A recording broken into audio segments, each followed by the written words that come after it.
Hey guys, Penem here again.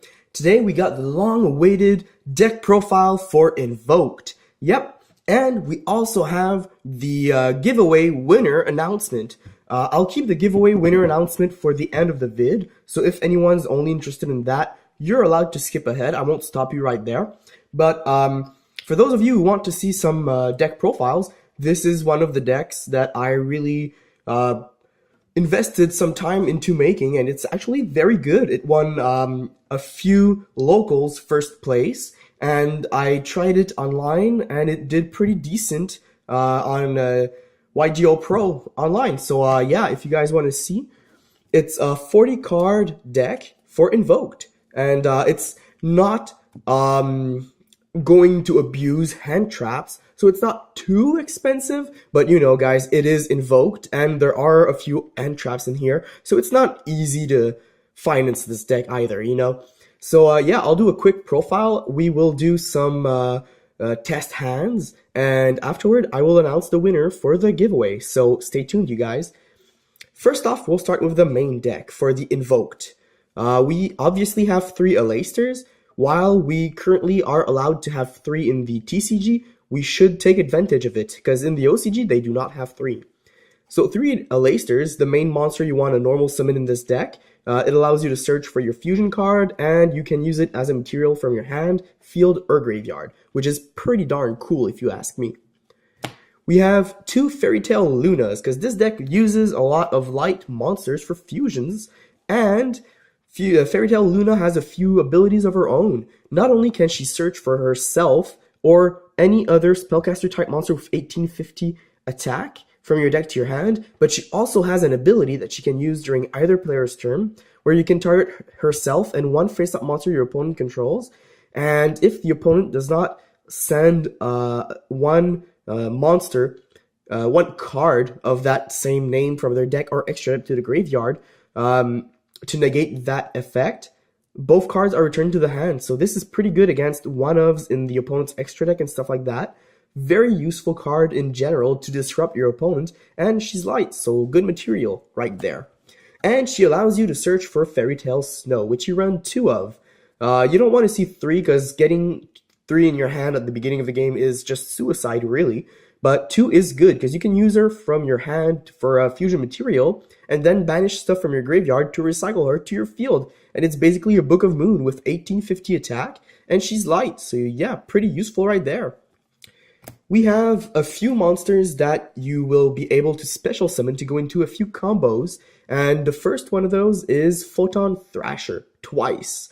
It is a 4-star 2100 attack, which is pretty good. If you have nothing on your board and you're going against, let's say, Trick Stars, this is a good way to go over their monsters, because they don't have very powerful monsters.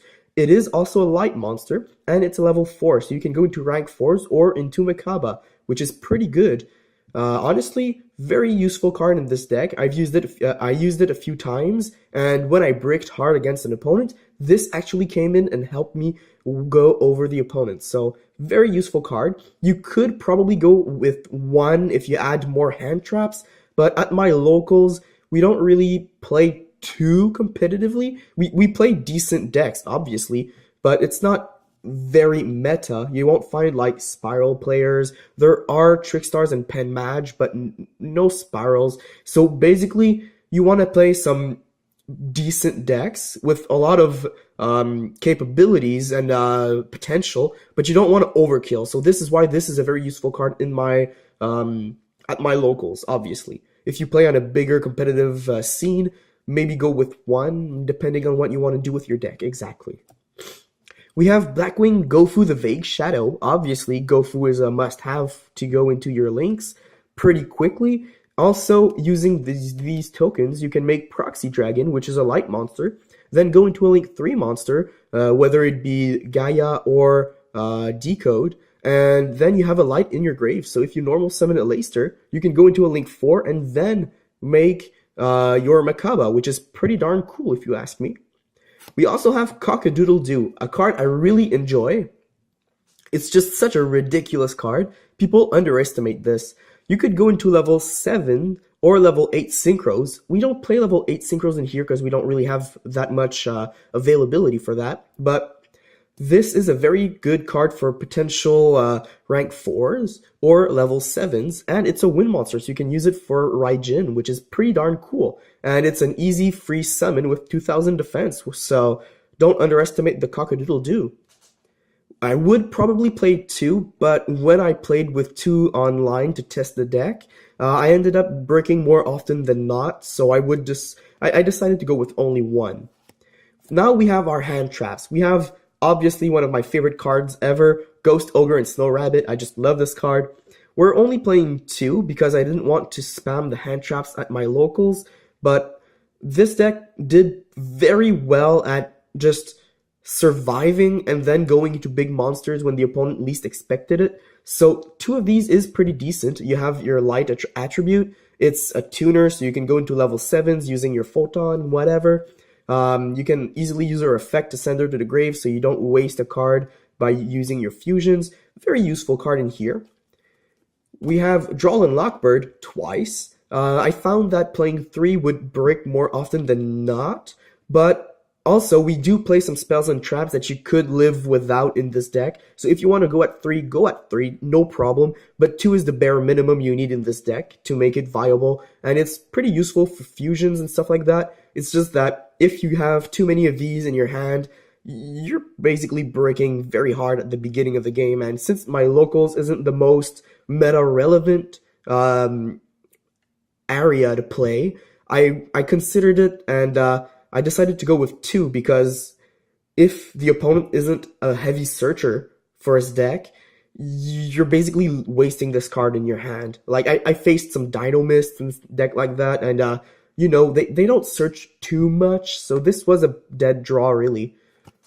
So yeah, 2 of these. We have 1 Ash Blossom and Joyous Spring because she's very useful. Honestly, I would play fewer Draw and Locks if I had more Ash Blossom for my deck, but at the same time, I wanted to see more Raijins than Purgatrio, so 1 Ash Blossom is plenty. You could play 2 or 3 if you took out a few spell and traps, but 1 is plenty in here. And our final monster, I believe, is Max C. Must-have card if you go second. Even if you're going first and you use most of the cards in your hand, this is a very useful card to get more cards in your hand for your next turn. This deck can easily go off of 1 card, so even if you only draw 1 or 2 cards using Max C, this deck can easily make a comeback. This card is very useful. It is Earth attribute, which is kind of bad because we don't play the Earth fusion in the main deck. Well, in the main extra deck. You could put it in your side deck, but not a lot of decks nowadays use Earth monsters, so it's not it would take out some space that you usually would like to have just for a 3000 attack beat stick. So very useful card, but you don't want to use it for your fusions. Now we have our spells. So obviously you have the pretty obvious setup with 2 invocations. Still very expensive card, and the ultimate rare, I believe, that came out in the newest OTS pack looks pretty cool. But I'm still gonna go with my secret rares because they're just lovely. They're just lovely. Took a long time to get these. Magical Meltdown 3 times. Hopefully you won't see more than 1 in your opening hand. 2 is playable because you could discard it for a Makaba as effect, but you can only activate 1 of these per turn, I believe. So yeah, you can only activate 1 per turn, which means that you can only search once per turn. If your opponent negates it, well, you're gonna have to deal with only having a useless field on your field and no searching out of it. So you want to see it as often as possible, obviously when you start, but afterwards, if your opponent negates it, you're screwed. So you do have to have a deck that can stall if your opponent plays a lot of hand traps, which is something relevant nowadays, which is also why I don't play too many hand traps, and I do play a lot of monsters that can special summon themselves if you have an empty field. When your opponent negates this and you don't have your Elaster in your hand, and you only have hand traps that can't stop attacks, if your opponent just normal summons and attacks you, you're gonna get screwed up. So pretty useful card right there. And we played 2 terraformings, because 3 would be overkill when you don't want to start the game with too many. Something that happened at my most recent locals, I started the game with 2 terraformings and 1 magical meltdown in my hand. I was going second, so I did manage to get something out of it, but that would have been horrible if my opponent had Draw and Lockbird in their hand at the beginning of the game, which they did not. But if I had searched for a field, they would have just activated it, and my whole turn would have been dead. So yeah, you don't want to just spam the searching cards for your fields, because your fields will be searching for more, and obviously nowadays with 3 draws and 3 ash blossoms, you're going to get negated a lot. You need more monsters than just your elasters and your hand traps. We have the usual monster removal cards, Dark Hole and Raigeki. I just love how they bling so well. So yeah, usual monster removal, pretty cool, because if you're going second, you can use your opponent's monsters in their grave to make your fusions, which is honestly very useful in this deck. And you have your usual spell and trap removal cards, 2 Twin Twisters and 1 Cosmic Cyclone. Twin Twister twice because you can easily use this card to get rid of useless materials in your hands. For example, Fairy Tale Snow, or any useless, if you start the game with 2 Photon Thrashers, or Cockadoodle-Doo and Photon Thrasher, send one to the grave to destroy your opponent's back row, then summon the other one, and you can just attack, which is pretty good. And since this deck does allow you to protect your fusion summoning, but not the other cards, destroying your opponent's back row does allow you to do some stuff. And it's also pretty good against pendulum decks, obviously, because you can get rid of their scales while they think they're able to summon. Also, why Cosmic Cyclone is in the main deck with Twin Twisters is because there are a lot of pendulum playing players at my locals. Dino Mists, Pendulum Magician, I've seen DDD just for fun, not in the actual tournament, but we don't really switch out cards between fun games and tournaments, so pretty useful to just have them available right there. And these don't really waste your materials for your fusions, so it's not a waste, and 1,000 life points to stop a Pendulum Magician player is worth the risk, honestly. Worst case scenario, you discard these with Makaba to negate a spell, and you don't really waste anything. Pretty useful cards in general. We have the lovable Scapegoat twice. The Joey starter deck Scapegoat. Just love that card. This allows you to go into your link summons pretty easily, and you can easily just use the tokens to make a weak link monster, then use those weak link monsters you made to make bigger ones, and then use the available arrows from those bigger link monsters. And let's say an Elaster was on your field. Well, now you can make more than just 1 fusion, which is pretty awesome, honestly. So yeah, 2 Scapegoats. Don't want to see 3, although 3 wouldn't be overkill either. It's just a very useful card for when you're getting really demolished. I've also played against Heroes, and this actually saved my life in that game, so pretty fun. We have the ultra rare Forbidden Chalice from Raging Battle. Just love this card. This is a very, very useful card against dinosaurs, very useful against Pen Mage, depending on what you're facing, I guess. But against Trickstars, this can help you a bit. And when your monster is about to get killed by battle, you can always use this on your own monster, especially if it's like Photon Thrasher or something like that.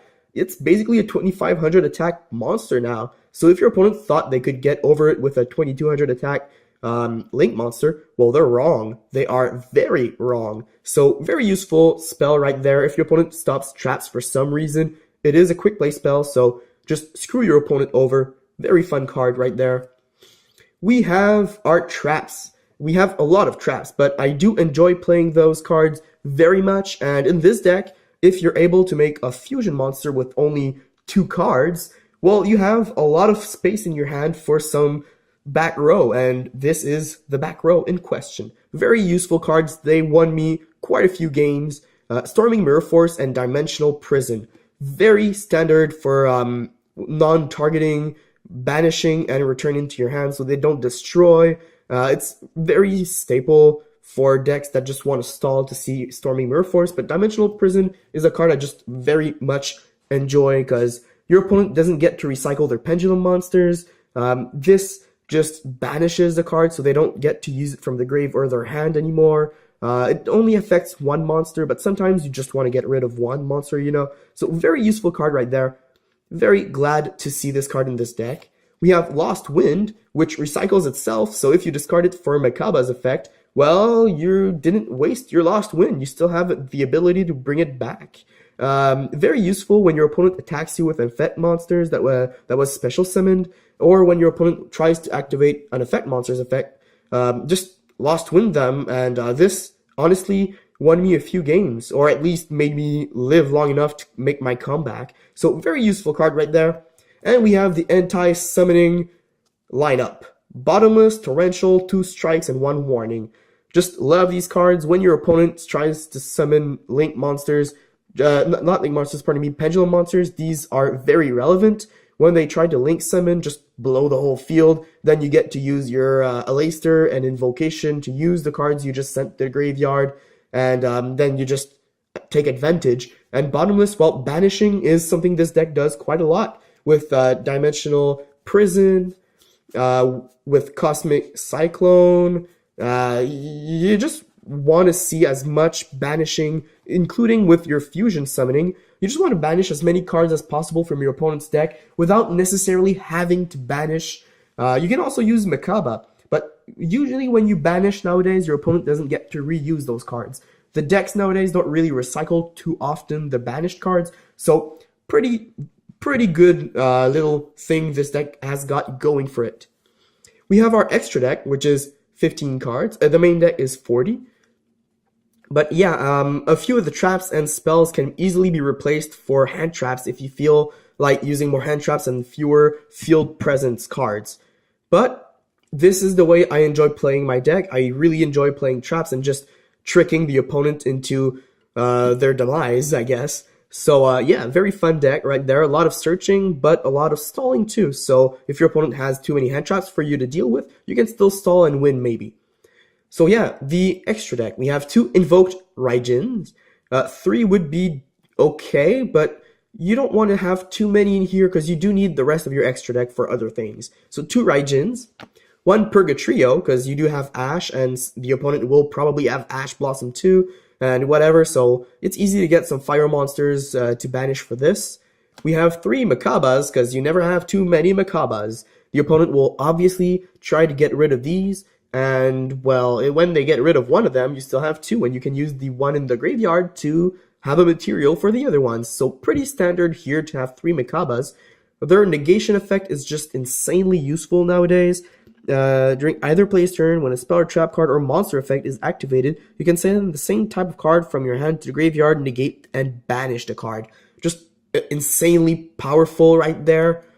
We have our only synchro in here is Black Rose Dragon. Level 7, usually when you have, let's say, a hand trap and one of those Photon Thrashers or Elasters, you can just summon and make your synchros and whatever, and then blow the field, and then go into your fusions and stuff like that. It's just insanely useful right there to destroy the whole field, and it is a fire monster for your Purgatrio if you didn't have your Ash yet. But yeah, this is just very useful. Out of nowhere, the opponent doesn't expect you to actually play synchros in this deck, but this is only the one, and it's been played maybe once or twice in the last few weeks, and it actually was useful. It didn't get negated because usually when you summon this, the opponent is already trying to push you back. So if they're pushing you back, they're not going to waste their hand traps on this. They're going to waste them on whatever you summon afterwards. But if you have the field spell in your hand, they can't waste to negate. So it's just a very useful card right there. We have 2 XYZ monsters, or Exceeds. We have Tornado Dragon and Castel the Skyblaster Musketeer. Both win monsters, both 2000 attack and up.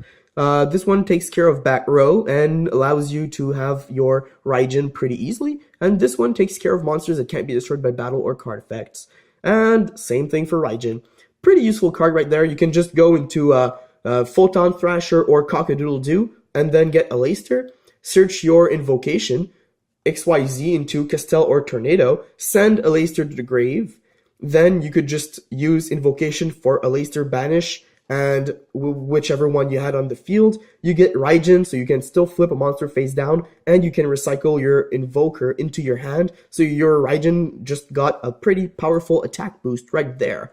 So either you destroy some back row or get rid of a powerful monster on the field, or just one face-up card, pardon me, not monster, but still, either you get rid of something, and then you get to make Raijin, and you have some backup in your hand, and Book of Moon, which is pretty awesome, honestly.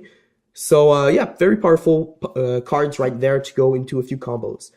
We have our Link lineup, and there are quite a few Link monsters, actually, because this is, after all, Link era. So we have 2 Link Spiders for your scapegoats. Pretty standard to go into your bigger Link monsters. They are Earth, which is kind of disappointing a bit, but you usually use these, and then you could also use your proxy dragon like Scapegoat, Link, Link Spider, then you put proxy downwards, and then you make another Link Spider, and boom, with these 3 cards that came from Scapegoat, you can go into a Borreload Dragon and make a Makaba out of proxy, which is pretty insane if you ask me. So yeah, this is just a quick combo I used actually a couple times in tournaments, and they actually made me take control of the game, so that was pretty useful. 2 Link Spiders, probably, since I didn't get my Link Karibo in time for testing this in tournaments, I would probably switch 1 Link Spider with 1 Link Karibo, but for now, this is just on the side right here. It was not included, but I would probably switch out one of these for one of those. Link Karibo is a little more useful than Link Spider, especially if you have, let's say, your Alaster on your field. You could go into Link Karibo and then go into Firewall Dragon, so you would get some pretty insane combos right there, and you could get some Makaba action going on too, and lots of special summoning, and it is co-linked with Firewall, so a lot of awesome combos you could go into, and Link Karibo is much more useful than Link Spider as a standalone Link 1 monster with your Firewall. But yeah, enough talking about Link Spiders and Link Karibo. Proxy Dragon, just because you can get your light going on. You got Gaia Saber Lightning Shadow. Just love this card. I know it's Earth, but if you compare this to, let's say, Decode Talker, which I do not run, it's in my side deck. Sometimes I'd switch them, but Earth is more relevant than Dark, I guess, and this does not allow your opponent to get a extra zone. So if you start with Gofu and go into this after using your proxy, you can get this and a Makaba on your field with an Alaster in your hand. Just for the price of 2 cards, you have 2 monsters with 2500 and up attack, one that can negate, one that doesn't allow your opponent to get some bonus zones. So that's honestly a pretty good start, and that's only using 2 cards. So if you went first, you still have 3 possible back row or hand traps, and if you went second, well, you might have destroyed your opponent's stuff with, let's say, a Dark Hole or Reigeki or a Twin Twister or whatever. So honestly, it's a pretty good way to start. And yes, this only has 2600 compared to Decode, which has 23, but can go up to 38. But this card has been more useful because the opponent doesn't get the extra zone, and if your opponent does negate the effect of Decode, well, it sucks to be you, because this guy has 26 base compared to Decode's 23. This card is something that will survive much easier when used with Forbidden Chalice than whether your opponent activates it or you activate it. So, pretty useful card right there. We have Firewall Dragon and Borreload Dragon for our Link 4s. Pretty standard Link 4s. You could play 2 of these because it is light and stuff, but Borreload is very useful against specific decks.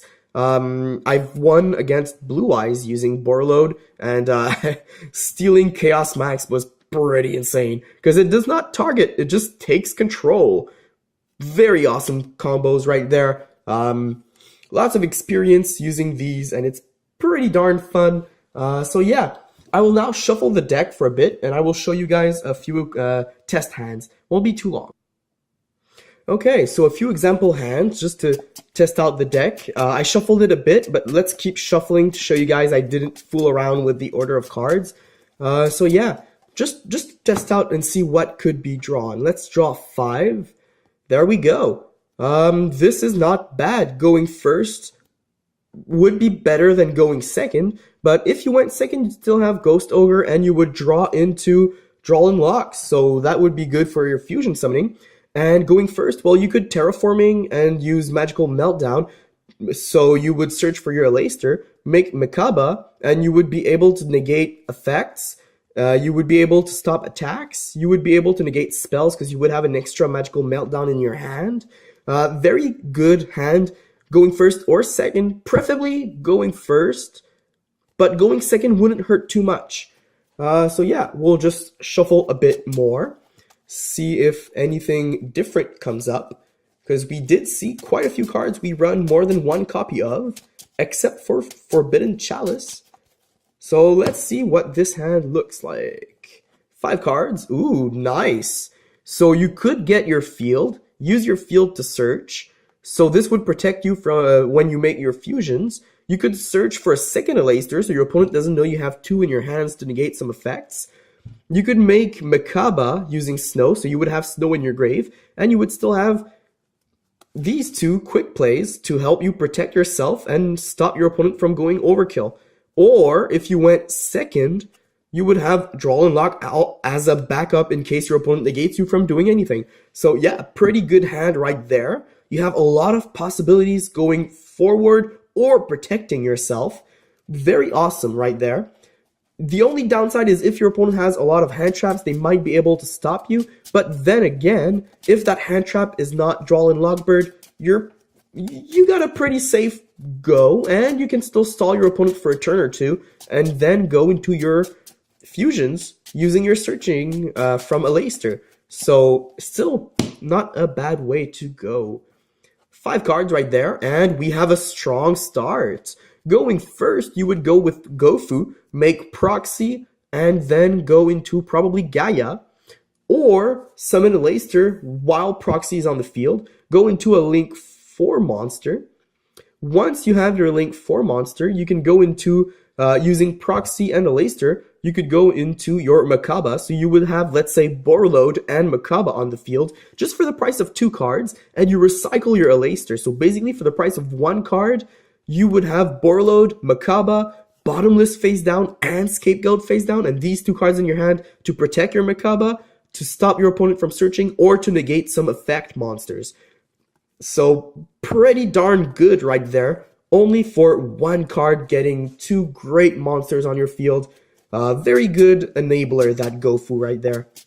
So one last test hand right here, just to show you guys one final possibility.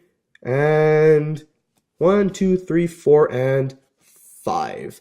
Ooh, this is what you would call one of the worst hands you could get, going first at least, but it's still a very playable hand. You could go into either a rank 4, or you could just, well, going first, this hand would probably suck, because you would get to search. If your opponent stops the search, you can still summon a monster like Makaba using Snow and Aleister, but still, these guys, it's just too many monsters for the first turn, you know?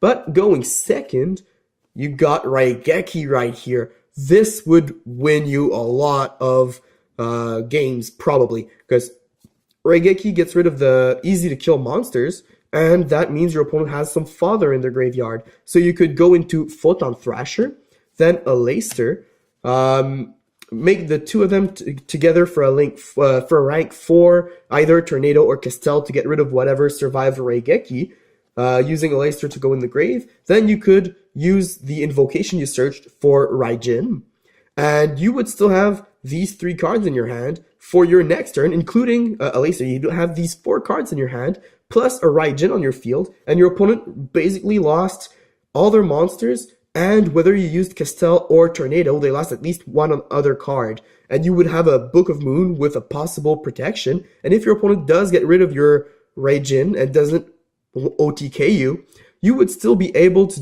do Cock-a-doodle-doo and Aleister on the next turn, and you would have a Snow worst case scenario and an invocation again. So right there, that is one of the worst hands you could get, but it still plays out pretty decent. So overall, this deck is probably one of the more competitive decks that I have nowadays. I do enjoy playing it a bit. It's not my favorite deck per se, because I do enjoy spamming big monsters, but not only being able to have 1 or 2 on the field at a time. But this is a very fun deck for everyone who just wants to play not casual, but not too competitive either.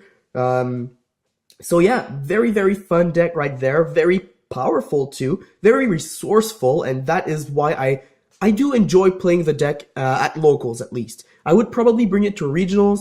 Bigger tournaments, I'm not sure, probably would switch out a few cards just to make it more competitive, but that would also increase the expense to make the deck better. So yeah, and to complete the video, we will announce the giveaway winner. The winner this time around is from Brazil, and the name is Francesco Nato, I believe. I'll probably just email the person and contact them for some info on how to ship over there, because I've never really shipped out of North America. But yeah, I hope you guys I hope you're pretty happy about winning. You just won a Blue Eye Spirit Dragon, a Winged Dragon of Raw Sphere Mode, Melody of Awakening Dragon, DDD, Aether, Mrs. Radiant, Heavy Storm Duster, the pack of promos from the Legendary Collection 1, which contains 3 God cards and 3 of the OG main character monsters, and the card that wasn't shown up to now, the Korean foil that I decided to give away with these. If you want, in the email I will send you, I will ask if you want to see any of these cards signed. Just tell me which ones you would like to see signed. If you want to see everything signed, I can sign everything. I don't mind. It's just using a permanent marker, you know, so yeah. And if you don't want anything signed, that's not a problem either. I can just add a comment and sign it, because I really just do enjoy sending out some signed cards. I collect them myself when some people do giveaways on YouTube. And yeah, so I hope you will be getting these soon. I will try to send this around the holidays, so I'm not sure when exactly it will get there, especially since I've never shipped over, well, I can't really say overseas, but I haven't shipped anywhere out of the continent. So yeah, I hope you are very happy. I hope you guys out there who didn't win will stay tuned for more videos from this channel. There will be more giveaways in the future. There will also be some insanely awesome content for you guys. More deck profiles as soon as I test it out at least 2 local tournaments. Then I do my deck profiles. There will be some awesome opening vids, both OCG and TCG. And yeah, that's pretty much all I've got to say for today. I wish you guys out there some epic holidays. I will try to put this vid online just before Christmas so you guys can be entertained for the holidays, you know. So yeah, expect some more awesome vids at least for at least the next year, because next year we will try to get a little better, and the more time, the more awesome these videos will get. I work really hard for you guys, and I hope you guys enjoy this, and I'll see you guys next time. Like the video if you enjoyed it, share the video if you want more people to see some amazing content and some pretty cool deck profiles, if I do say so myself.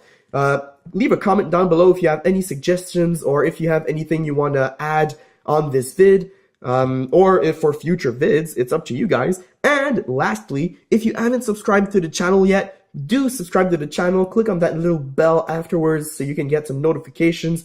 This channel tries to give you guys at least 1 vid a week, sometimes 2, sometimes 3, depending on the budget I have for making more vids. I am a student, you know, so I don't really have a lot of money nor time, but I do try my best to play my hobby and show you guys how awesome hobbies can be. So yeah, I'll see you guys next time, and until then, Penem out.